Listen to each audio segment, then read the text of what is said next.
Did you know that in the 1920s, Liberia, the only African nation never colonized by Europe, signed a deal that gave away its land, its labor, and its dignity to an American corporation? That deal was with Firestone, the US tire company, and it turned Liberia into a giant rubber plantation. This is the hidden story of how a proud free republic became trapped in a new kind of slavery. When the automobile age began, the world needed rubber, miles and miles of it. Tires, engines, machinery, weapons, rubber was gold. But natural rubber only came from one place, trees in South America and Africa. The United States, worried about supply, looked for a permanent source. And they chose Liberia, a small West African republic founded by freed black Americans, a nation that symbolized freedom but was drowning in debt.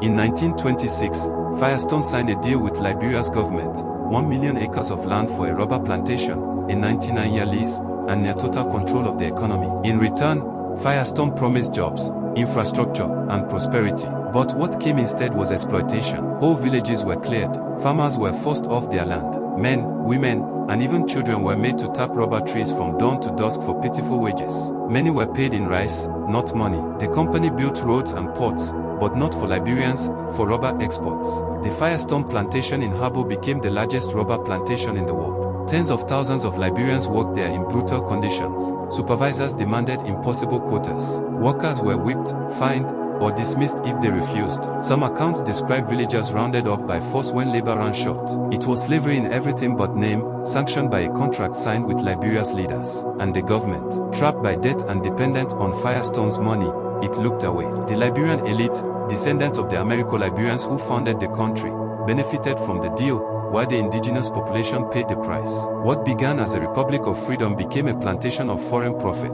By the 1930s, Firestone was producing tens of thousands of tons of rubber from Liberia every year. US industries boomed. American cars rode on Liberian tires. During World War II, Liberian rubber became a strategic resource, feeding the war machine. But Liberian workers remained poor, overworked, and voiceless. The wealth of their land built foreign empires while they lived in huts beside the trees they tapped. When reports of abuse reached the international press, Firestone defended itself by pointing to contracts and voluntary work. But in truth, many Liberians had no choice. The land was gone, the debt was crushing, and the system was rigged. Colonialism without the colonizer's flag, slavery without chains.